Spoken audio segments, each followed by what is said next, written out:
और 15 जुलाई को हल्द्वानी में हुई व्यापारी अंकित चौहान हत्याकांड मामले में घटना की मास्टरमाइंड माही और डॉली की आखिरकार गिरफ्तारी हो गई है। माही को उसके बॉयफ्रेंड दीपू कांडपाल के साथ में रुद्रपुर से गिरफ्तार किया गया। माही ने गिरफ्तारी के बाद में कई खुलासे किए। माही एक हाई प्रोफाइल सेक्स प्रोस्टिट्यूट थी और शहर के कई बड़े लोग उसके क्लाइंट भी थे, लेकिन साल 2020 में जब से माही अंकित के करीब आई तब से उसकी आजादी छिन गई। माही अपने ग्राहकों के पास नहीं जा पा रही थी और ना ही ग्राहक उसके पास आ रहे थे। दूसरी तरफ शादी का प्रस्ताव देने के बाद भी अंकित माही से शादी को तैयार नहीं था, लिहाजा माही ने अंकित को खुद से दूर करने का फैसला लिया, जिसके बाद में माही के पुराने बॉयफ्रेंड दीप कांडपाल, नौकर, नौकरानी और सफेरे ने उसकी मदद की। इन पांचों ने मिलकर कोबरा से डसवाकर अंकित चौहान की हत्या कर दी। दिमाग में ये आया कि ये कुछ ज़्यादा मुझे वो कर रहा है। वो चाह रही थी कि आपका अंकित चौहान से वो किसी तरीके से शादी भी कर ले और शादी करके वो हाई प्रोफाइल तरीके से रहना चाह रही थी। जब उसकी इस योजना में उसकी सक्सेस नहीं हुई, अंकित चौहान से क्योंकि उसको शादी करने के लिए तैयार नहीं था, तो क्योंकि वो उसके हर डिमांड पूरी करता था, हर चीज़ करता था, लेकिन वो उसकी इस प्राइवेसी को वह बाधक बन रहा था, तो इसलिए उसने ये प्लान आपका दीप कांडपाल के साथ मिल करके तैयार किया। आगे बढ़ते हैं। रुड़की के सिविल लाइन कोतवाली इलाके में बाईपास पर सड़क हादसे में 3 लोगों की मौत हो गई। बताया जा रहा है कि ट्रक, कार और बाइक की एक साथ टक्कर हुई, जिसके बाद ट्रक सड़क किनारे पलट गया। बहुत सारे लोगों ने जमकर हंगामा किया। रोड जाम करने के साथ रॉन्ग साइड से आ रही कार में भी आग लगा दी। वहीं सूचना पर पहुंची पुलिस ने लोगों को शांत कराया है और शव को पोस्टमार्टम के लिए भिजवा दिया गया है।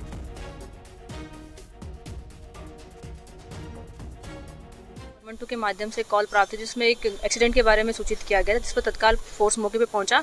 वहां पे एक बाइक, एक कार और एक टैंकर, इनकी आपस में टक्कर हो रखी थी, जिसमें 2 बाइक सवार की ऑन द स्पॉट डेथ हो गई थी। तीसरे जो घायल था, तीनों को 108 के माध्यम से हॉस्पिटल भिजवाया गया। एंड अभी पता चला है कि तीसरे जो घायल व्यक्ति थे उनकी भी डेथ हो गई है। हरिद्वार के लक्सर के रायसी रेलवे स्टेशन के पास में ट्रेन में आग लगने की सूचना से अफरा तफरी मच गई। बाणगंगा नदी के पुल पर रुकी ट्रेन में सवार यात्रियों में भगदड़ मच गई। जान जोखिम में डालकर यात्री ट्रेन से उतरे और पुल के किनारे से जान बचाते हुए भागते हुए नजर आए। बताया जा रहा है कि लखनऊ से चलकर चंडीगढ़ जाने वाली सद्भावना एक्सप्रेस जैसे ही रायसी रेलवे स्टेशन के पास में पहुंची, तभी किसी ने ट्रेन की चेन खींच दी और चेन पुलिंग होते ही ट्रेन बाणगंगा नदी के ऊपर रुक गई और ट्रेन के ब्रेक में से धुआं निकलने लगा। धुएं को देखकर यात्रियों को लगा कि ट्रेन में आग लग गई है। आग लगने की सूचना फैलते ही यात्रियों में अफरा तफरी मच गई और भगदड़ मच गई, जिसके बाद में ट्रेन के ब्रेक को ठीक कराने के बाद में ट्रेन को आगे के लिए रवाना किया गया।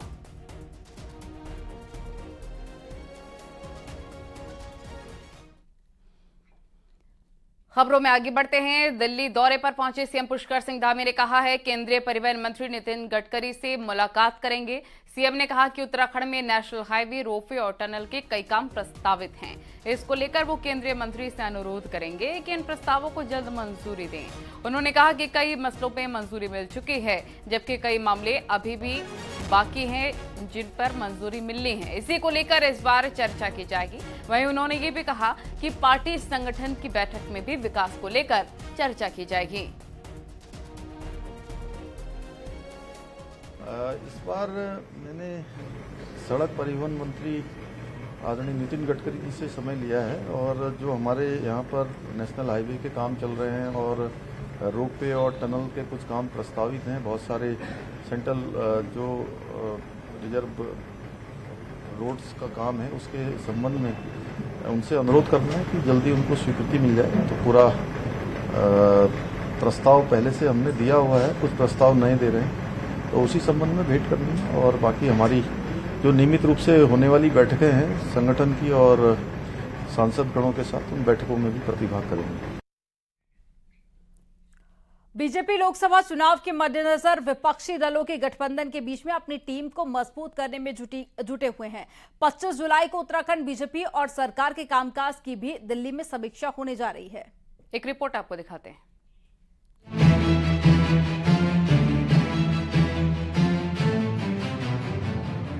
उत्तराखंड में लोकसभा की 5 सीटें हैं। 5 सीटों पर बीजेपी के सांसद हैं, राज्य में सरकार भी बीजेपी की है। बावजूद इसके बदले हालात में बीजेपी हाईकमान को ढील नहीं देना चाहता। इसके लिए 25 जुलाई को दिल्ली में समीक्षा मीटिंग बुलाई गई है। मीटिंग में शामिल होने के लिए सीएम धामी दिल्ली पहुंच चुके हैं। बीजेपी प्रदेश अध्यक्ष महेंद्र भट्ट, महामंत्री संगठन दिल्ली जाएंगे। प्रदेश प्रभारी दुष्यंत गौतम के साथ ही राज्य के सभी सांसद भी इसमें दिल्ली में मौजूद रहने वाले हैं। मीटिंग में राज्य के ज्वलंत मुद्दों पर तो चर्चा होगी ही, सरकार और संगठन ने क्या एक्शन लिया उस पर भी बातचीत होगी। इस मीटिंग में तय होगा कि पार्टी की आगे की रणनीति होगी। पहला विषय है कि लोकसभा चल रही है, लोकसभा के अंदर राज्य संबंधी अनेक विषय होंगे, तो सांसदों ने ऐसे कौन से विषय, उनके विषय ध्यान में, जिन विषयों को उसमें प्राथमिकता के साथ लोकसभा के अंदर वो उठाएंगे। और कुछ और संगठन के माध्यम से भी कार्यकर्ताओं के जो सुझाव रहते हैं उनको भी हम माननीय सांसदों से इस दिशा में चर्चा करेंगे। पार्टी का मुख्य फोकस हरिद्वार और उधम सिंह नगर की सीट पर बना हुआ है, जहां विधानसभा चुनाव में भी विपक्ष से उसे चुनौती मिली थी। इसलिए यहां संगठन और सांसदों को विशेष तौर पर नई रणनीति के साथ उतारा जा सकता है। बीजेपी की इस मीटिंग पर विपक्ष की भी नजरें हैं। पूर्व सीएम हरीश रावत का कहना है कि जब देश आपदा से जूझ रहा हो, मणिपुर हिंसा की आग में जल रहा हो, ऐसे समय में दिल्ली में चल रही सियासी बैठकें बुलाना जले में नमक छिड़कने जैसा है। करने के लिए वहाँ की सरकार ने मणिपुर को आग में झोंक दिया है, तो ऐसे समय में भाजपा से और क्या उम्मीद कर सकती है। वो देश के जले में नमक डालने का काम कर रही है। जो बैठक है दिल्ली की उनकी, वो जले में नमक डालने का काम कर रही है। ये महिला अपमान को और ज्यादा द्विगुणित करने का काम कर रही है। बीजेपी की मीटिंग में पार्टी के अंदरूनी मसलों पर भी चर्चा हो सकती है। माना जा रहा है कि सरकार में कुछ महत्वपूर्ण पदों पर दायित्व देने या न देने को लेकर भी इस मीटिंग में अंतिम दौर में फैसला हो जाएगा। यूसीसी, भू कानून और बाजार जहाज जैसे मसलों पर आगे क्या स्टैंड रहेगा, ये तस्वीर भी साफ कर दी जाएगी। न्यूज़ 18 के लिए देहरादून से सुनील नवप्रभात की रिपोर्ट।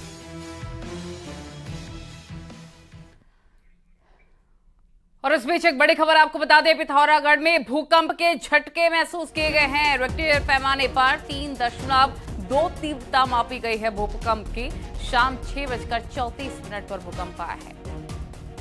हालांकि अभी तक किसी तरह के नुकसान की कोई खबर नहीं है। ये बड़ी खबर आपको बता रहे हैं। रिक्टर स्केल पर तीव्रता 3.2 भूकंप की मापी गई है।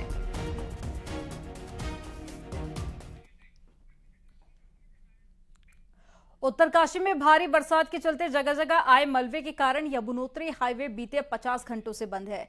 किसाला और डाबरकोट के पास में भारी मलबा आने से मार्ग को नहीं खोला जा सका है और राना चट्टी, राजस्तर और छटांगा, तलोग और गंगनानी, कल्याणी समेत कई जगह ऐसे हैं जहां पर मलबा आने के चलते रास्ते बंद हो गए हैं। किसाला के पास में पीडब्ल्यूडी एनएच की मशीनें मार्ग खोलने में जुटी हुई हैं और मार्ग बंद होने से यमुनोत्री धाम की यात्रा पर ब्रेक लग गया है। वहीं हालात देखते हुए पुलिस प्रशासन ने यमुनोत्री धाम की यात्रा पर अभी यात्रियों को न आने की सलाह दी है। आग्रह है, रिक्वेस्ट है, इस और ना आए। अभी मार्ग बाधित है। जहाँ पर भी आप होटल, धर्मशाला या अन्य जगहों पे हैं, सुरक्षित तरीके से वहीं पर रहें और जैसे ही मार्ग खुलता है इसका हम लोग जो है आपको अपडेट देते रहेंगे। और चमोली में झमाझम बारिश के बाद कर्णप्रयाग ग्वालदम हाईवे हरमनी और माल्यापोड़ के पास बंद हो गया है। हाईवे बंद होने की वजह से जाम लगने से यात्री काफी परेशान है। सूचना के बाद बीआरओ जेसीबी मशीन के जरिए सड़क को खोलने का काम शुरू कर दिया गया है, लेकिन लगातार बारिश होने से हाईवे पर जगह जगह खतरा भी बना हुआ है।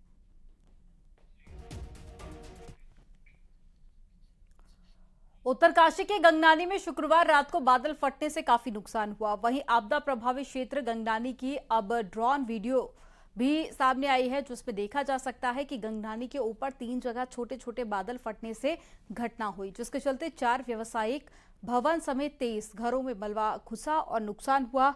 19 आवासीय भवनों को आंशिक नुकसान हुआ। लोगों ने भागकर अपनी जान बचाई।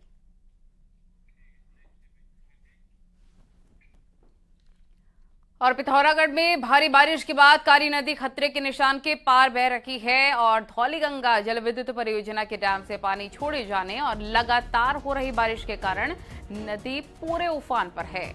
अगर हालात ऐसे ही रहे तो नदी डेंजर लेवल से ऊपर बहने लगेगी। नदी का लेवल बढ़ने के बाद प्रशासन ने नदी किनारे रहने वाले लोगों को अलर्ट किया है।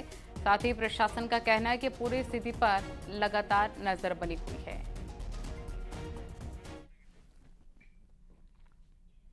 और हरिद्वार में दरकती हुई पहाड़ियां हर की पैड़ी और साथ ही आसपास के क्षेत्र के लिए खतरा बनी हुई है। राजाजी टाइगर रिजर्व के अंतर्गत आने वाले मनसा देवी मंदिर के पास में पहाड़ियों से लगातार भूस्खलन हो रहा है और यहां से मलबा गिरने के कारण सड़क के साथ ही रेलवे ट्रैक बाधित हो रहे हैं। और 2 दिन पहले आपदा की मीटिंग के दौरान में मुख्यमंत्री ने भी पहाड़ियों के GIS सर्वे के निर्देश दिए, जिसके बाद से प्रशासन ने कवायद शुरू कर दी।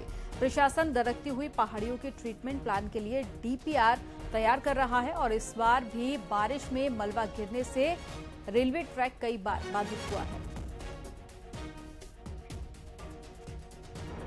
इसके ट्रीटमेंट की आवश्यकता है। पहले पूर्व में भी 1-2 बार सर्वे हुआ है, लेकिन पूरी कार्रवाई नहीं हो पाई। तो इसमें सचिव महोदय से हमारी बात हुई है और हम लोगों ने रिक्वेस्ट भी भेजा है।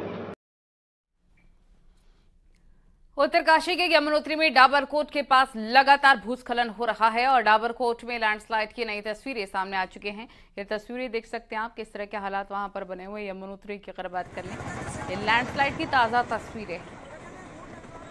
लगातार बड़े बड़े बोल्डर गिर रहे हैं रोड पर, आवागमन भी बाधित होता हुआ नजर आ रहा है, सड़क जाम हो रही है। हालांकि प्रशासन लगातार इस पर नजर बनाया हुआ है और आज से वो क्लियर किया जा रहा है, लेकिन ये ताजा तस्वीरें हैं यमुनोत्री से, एक्सक्लूसिव तस्वीरें लैंडस्लाइड की।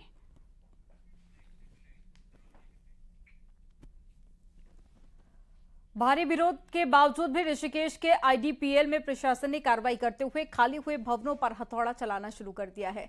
रविवार को सुबह से ही कॉलोनी में रह रहे लोग विरोध कर रहे थे, लेकिन प्रशासन की सख्ती के आगे लोगों की नहीं चली। आपको बता दें कि रिटायरमेंट के बाद भी करीब 200 परिवार भवनों पर कब्जा जमाए हुए थे और वहीं ऋषिकेश में बनने जा रहे विश्व स्तरीय कन्वेंशन सेंटर के लिए जमीन को खाली कराना था।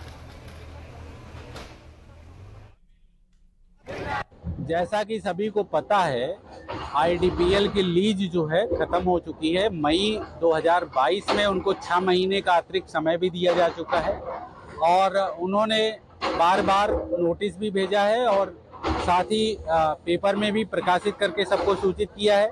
अभी लेटेस्ट टाइम जो है 15 तारीख तक था जब तक इनको खाली कर देना था, लेकिन फिलहाल प्राथमिक तौर पर हमारा जो सरकारी जो IDPL के अधिकारी वर्ग रहता था और जो हमारे खंडहर पड़े हुए मकान हैं, सिर्फ उनका ध्वस्तीकरण चल रहा है। एक तरफ ऋषिकेश IDPL में प्रशासन का एक्शन जारी है, वहीं दूसरी तरफ बरसात के सीजन में एक्शन को रोकने के लिए राजनेताओं की तिगड़म भी शुरू हो गई है। बीजेपी सरकार में फॉरेस्ट मिनिस्टर रहे हरक सिंह रावत का एक वीडियो वायरल हो रहा है, जिसमें वो ऋषिकेश के विधायक और सरकार में मंत्री प्रेमचंद अग्रवाल को सलाह दे रहे हैं कि कैसे IDPL में प्रशासन की कार्रवाई को टाला जा सकता है। बातचीत में हरक सिंह रावत मंत्री प्रेमचंद अग्रवाल को बता रहे हैं कि उन्होंने फॉरेस्ट मिनिस्टर रहते हुए कालागढ़ के मामले में मंत्रिमंडल उप समिति बनाकर मामले को टाल दिया था। ऐसा ही कुछ अब प्रेमचंद अग्रवाल को भी करना चाहिए। आपको सुनाते हैं उनकी बातचीत का एक अंश। मजे की बात तो ये भी है कि सारी बातचीत खुद हरक सिंह रावत ने अपने फेसबुक पेज पर पोस्ट की है। अग्रवाल जी, मैं एक उदाहरण दूं आपको। कालागढ़ के लिए तो सुप्रीम कोर्ट से खाली करने का आदेश हुए थे कालागढ़ को। मैं कैबिनेट में ले गया, मैंने मंत्रिमंडल की एक उप समिति अपने अध्यक्षता में बनाई और मैंने फिर उसकी मीटिंगें नहीं कराई और फिर मैंने एक उसमें टेक्निकल कमेटी बना दी। तो आप इसी तरह जो है ना अगली कैबिनेट में इसको ले जाके इस मुद्दे पे एक अपने अध्यक्षता में सीनियर, क्योंकि आप फॉरेस्ट मिनिस्टर आपसे जूनियर है, मतलब एज ए मंत्रिमंडल के रैंक उसके हिसाब से, तो आप अपने अध्यक्ष में एक कमेटी बना दें इसके लिए। फिर 3 महीने बाद मीटिंग करना, ऐसी 2-3 मीटिंगें करना। अभी मीटिंग हो रही है अभी। तो मैंने मुख्यमंत्री से भी 2-3 बार वार्ता कर ली इस बारे में। हाँ, कोई तरीका ढूंढ रहा हूँ मैं, जो रास्ता ही निकल जाए। मैं आप फिलहाल तो आप जो है ना बरसात का बहाना बना के टालवा दो। नहीं, ये तो मैंने कहा है, ये तो मैंने अभी 12:30 पौने 1 बजे करीबन मैंने DM को सीधा फोन करके बोला। मैंने अभी इसको मानवता के आधार पर हमें इनको उजाड़ना नहीं चाहिए। पानी, बरसात और ये सारी इनके कोई शेल्टर नहीं है, कोई मकान नहीं है। वो कह रहे भाई जो लोग जिन पे मकान है वो कम से कम खाली करें। मैंने चलो उस पर हम विचार करेंगे, कम से कम जिन पे नहीं उनको तो आप मानवता के आधार पर रोको ना। नहीं अब एक्चुअल क्या ये, अरे बोलो 3 महीने तो वैसे ही रोक लो, फिर उसके बाद देखेंगे। बोलो सरकार डिसीजन लेगी ना। बोलो आप तो बोलो है जो प्रशासनिक अधिकारी जो है बरसात का मौसम बना के मैंने कहा है, अब देखो कल क्या फिर मिलकर समझेंगे बात को। नहीं, लेकिन इसमें रास्ता निकालना पड़ेगा शाम तक भाई साहब। मैं इसलिए कह रहा हूँ कि वो डीएफ से मेरी बात हुई थी, वो कह रहे मैंने डीएम से परमिशन ले ली है, और वो तो लाचार, वो कह रहे सर मैं तो लाचार हूँ, मेरे हाथ में कुछ नहीं है। अगर डीएम मुझसे कह देंगे कि नहीं भाई अभी रुक 3 महीने रोक दो बरसात की वजह से, तो फिर मैं रुक जाऊंगा। वही बात है, डीएम कह रही है ऊपर से करवाओ, हमारे ऊपर से मैं कह रहा हूँ इससे बड़ा चाहिए क्या चाहिए भाई? नहीं आप एक काम करो, एक अपने बोलते ना मैंने कहा है, नहीं मेरे ऊपर आ जाएगी बात। आप जो है ना एक लेटर थोड़ा इमोशनल होके लिखो, एक आप चीफ सेक्रेटरी को लिखो और प्रतिलिपि कर दो डीएम को। और आप अभी तो फिलहाल बरसात का बहाना बना के इमोशनल बनाओ कि भाई इस समय क्योंकि बरसात है, इस समय पूरा प्रदेश में तराई हो कि चमोली की घटना का उल्लेख कर दो, इतना बड़ा हादसा चमोली में हो गया है। और ऐसे समय में इनको खाली कराना ये जो है ये मानवीय दृष्टिकोण नहीं है। तो ये बना वो कर दो आप। इसमें अग्रवाल जी मैं एक उदाहरण। और नैनीताल की मेट्रोपोल में अतिक्रमण की ध्वस्तीकरण की कार्रवाई पूरी हो गई है। सभी 134 मकानों को प्रशासन द्वारा 10 बुलडोजर से गिरा दिया गया। अब इस जमीन का प्रयोग पार्किंग के लिए किया जाएगा और ध्वस्तीकरण के साथ ही अब पूरे क्षेत्र को तार बाड़ से कवर किया जा रहा है। और साथ ही आपको बता दें कि पीडब्ल्यूडी जमीन में दीवारों का निर्माण कार्य कराएगा, तो वहीं अवैध मकानों को तोड़ने के बाद में प्रशासन ने भी राहत की सांस ली है। सबसे पहले तो मैं सभी विभागों को जो इस काम में लगे हुए हैं उनको धन्यवाद करना चाहूँगा कि बहुत अच्छे कोऑर्डिनेशन से उन्होंने इस काम को निपटाया है। और लगातार हम अभी बोर्ड तैयार करके वो करेंगे और समतलीकरण का कार्य हमारा चलता रहेगा। नैनीताल में सरकार ने शत्रु संपत्ति में किए गए कब्जों को उठाया, तो देहरादून में शत्रु संपत्ति में एक गजबी मामला सामने आया, जहां जमीन के फर्जी पेपर बनाकर उसे बेच दिया गया। ऐसे में जब सरकार इन संपत्तियों से कब्जे हटाने की कवायद में थी, इसी से जुड़ी पूरी रिपोर्ट आपको दिखाते हैं। लैंड फ्रॉड के मामलों से लेकर अतिक्रमण तक के मामले शत्रु संपत्ति पर देखने को मिल रहे हैं। देहरादून में चक्राता, मसूरी और माजरा में 4 जगह पर शत्रु संपत्ति है, जिस पर अब सरकार ने कब्जा कर लिया है। लेकिन गजब हाल ये है कि माजरा में भूमाफियाओं ने 3 एकड़ शत्रु संपत्ति की जमीन के पहले तो फर्जी पेपर तैयार किए और फिर इसे बेच दिया। हालांकि मामला सामने आने के बाद प्रशासन ने जमीन कब्जे में ले ली है। 2 इसमें से चक्राता में है जिन पर प्रशासन का कब्जा है, और एक जो है इसमें मसूरी में है लीलाराम एस्टेट के नाम से, जिसमें करीब 18,000 वर्ग फीट जो है वो 2/9 हिस्सा है, उसको भी कब्जे में ले लिया गया है। और साथ ही एक प्रॉपर्टी माजरा में है। इन दिनों प्रदेश भर में सरकार शत्रु संपत्ति की पहचान कर अपने कब्जे में ले रही है।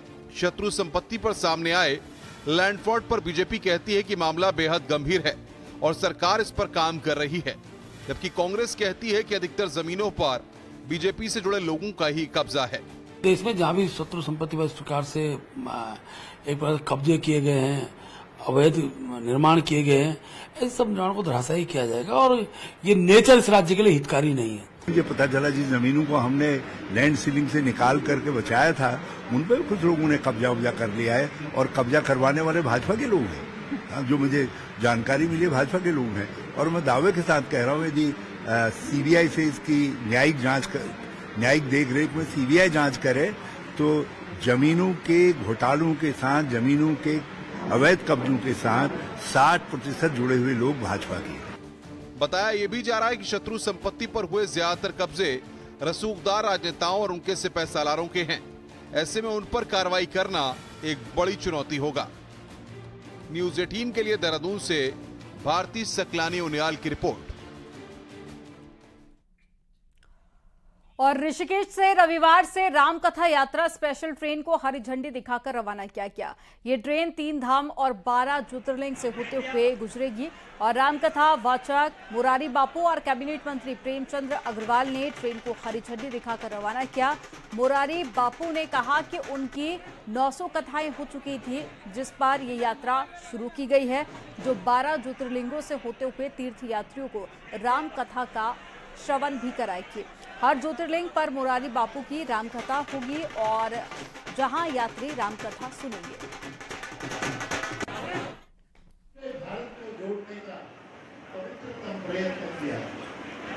ये कथा जो है 12 ज्योतिर्लिंग में होने जा रही है, एक दिन केदार में हो चुकी है। ये भी साउथ, उत्तर, पूर्व और पश्चिम को अध्यात्म के द्वारा जोड़ने का एक प्रयत्न है।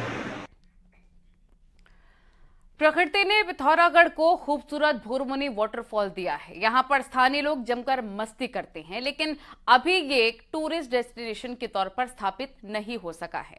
एक रिपोर्ट के जरिए आपको दिखाते हैं। पिथौरागढ़ से 15 किलोमीटर दूर भूरमुनि ने एक ऐसा शानदार झरना मौजूद है जो हर किसी को अपनी ओर खींचता है। ये झरना वैसे तो लंबे वक्त से वजूद में है, लेकिन चर्चाओं में आया ये साल 2020 में।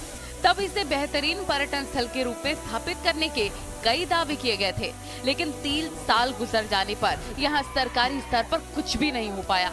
बेहतरीन दिलकश नजारों के बीच यहाँ स्थानीय लोग तो जाते हैं, लेकिन सैलानियों के लिए यहाँ पहुँच पाना जरा कठिन है। एक सुंदर सी जगह हमारा भूरमुनि में है, जो सुंदर सा झरना वहाँ बहता है। तो मैं तो यही उम्मीद करूंगा, यही विश्वास करूंगा, निवेदन भी करूंगा कि उस स्थल को जो है सुंदर ढंग से डेवलप किया जाए। भूरमुनि वाटरफॉल वैसे तो साल भर लोगों को रिझाता ही रहता है, लेकिन बरसात के दिनों में इसकी सुंदरता को 4 चांद लग जाते हैं। लेकिन अभी भी यहाँ तक पहुँचने वाली रोड नहीं सुधर पाई है। वाटरफॉल की सुरक्षा के भी कई इंतजाम नहीं हो पाए हैं।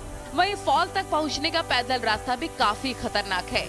इको टूरिज्म के अंतर्गत, क्योंकि ये वन पंचायत का एरिया है, तो उसको हम लोग इको टूरिज्म के अंतर्गत रखेंगे और इसका पहले तो अप्रोच रोड ठीक करेंगे और इसके अलावा कुछ व्यू पॉइंट्स का और कुछ सिटिंग के लिए बेंचेस की व्यवस्था हम लोग करेंगे और एक लकड़ी का ब्रिज का भी हम लोग प्लान कर रहे हैं। तो जल्दी हम इसका प्रपोजल बना लेंगे। जिस इलाके को बहुत पहले ही पर्यटन केंद्र के रूप में स्थापित हो जाना चाहिए था, उसे संवारने का जिम्मा अब डीएम ने अपने हाथों में ले लिया है।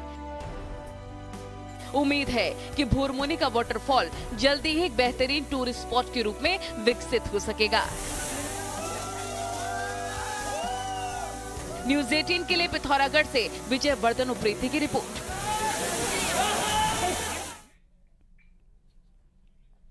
उत्तराखंड में 6 जिलों में येलो अलर्ट जारी कर दिया गया है अगले 24 घंटे के लिए, यानी कि अगले 24 घंटे में तेज बारिश की संभावना है। देहरादून, बागेश्वर, चमोली, नैनीताल, चंपावत, उधम सिंह नगर में बारिश का अनुमान जाहिर किया गया। मौसम केंद्र ने अलर्ट जारी कर दिया है। तो एक बड़ी खबर आपको बता रहे हैं, उत्तराखंड में आने वाले 24 घंटे बेहद अहम, क्योंकि बारिश हो सकती है।